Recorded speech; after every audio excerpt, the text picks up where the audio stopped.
L'année de l'Église diocésaine va se terminer le 3 juin par un grand rassemblement au Zénith de Nancy. À cette occasion, 400 jeunes et adultes vont recevoir le sacrement de la confirmation. Voici quelques ouvrages sur la confirmation que nous allons vous présenter.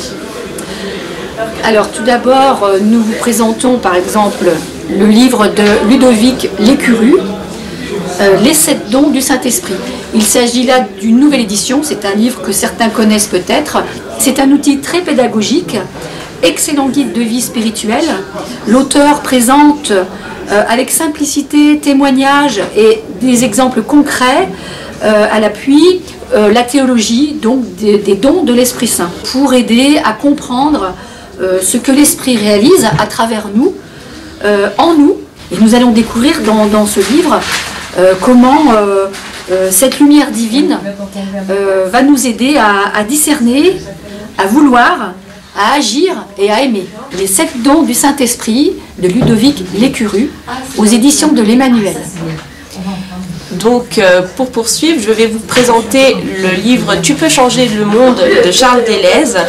Alors c'est un livre qui va présenter à travers plusieurs témoignages certains thèmes et questions que les jeunes se posent pendant l'adolescence à chaque fois. Alors des thèmes comme l'amour, l'amitié, la foi, vraiment des questions existentielles. Et c'est vrai qu'à travers ces témoignages, au moins les jeunes se projettent vraiment sur ces questions. C'est une édition qui a été revue et augmentée. Ils ont refait une nouvelle maquette plus actuelle et donc Charles Delez arrive à toucher les jeunes avec ce livre.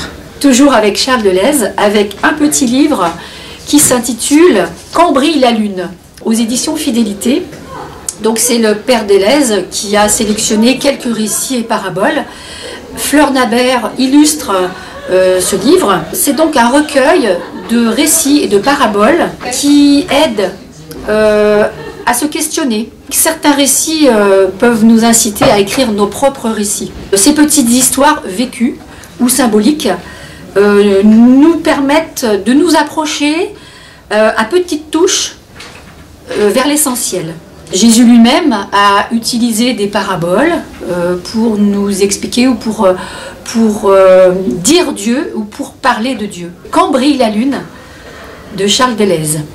Alors, je vais poursuivre avec le livre J'y crois pas, témoignage d'une brebis perdue de Laurent Bidot. C'est une bande dessinée sur Bob, un jeune qui, après une déception amoureuse, se sent seul.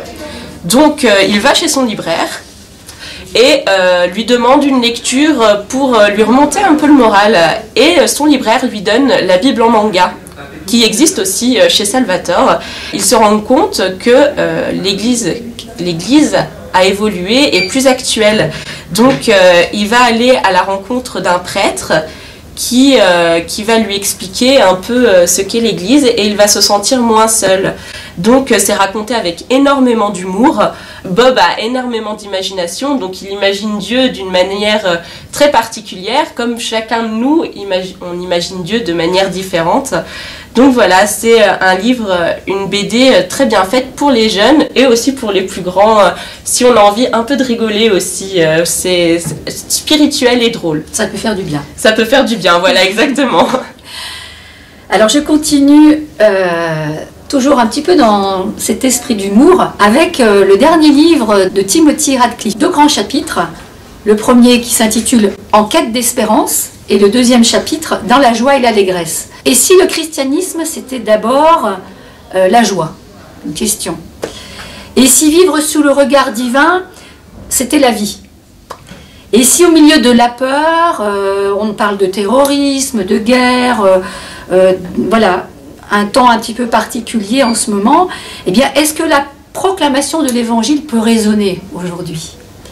Et ceux qui connaissent un peu Timothy Radcliffe, il a toujours une écriture très simple, très abordable, très empreinte d'humour. Voilà ce qu'il nous dit, je vais vous citer sa petite phrase qu'il nous dit dans le livre. « Sortez de vos petites chapelles, courez le monde, il en vaut la peine, puisque Dieu l'aime. Dieu est fou de vous. » Timothy Radcliffe, Au bord du mystère, aux éditions du Cerf. Vous pourrez retrouver tous ces livres sur notre stand le 3 juin. car nous serons présents à cette grande fête diocésaine.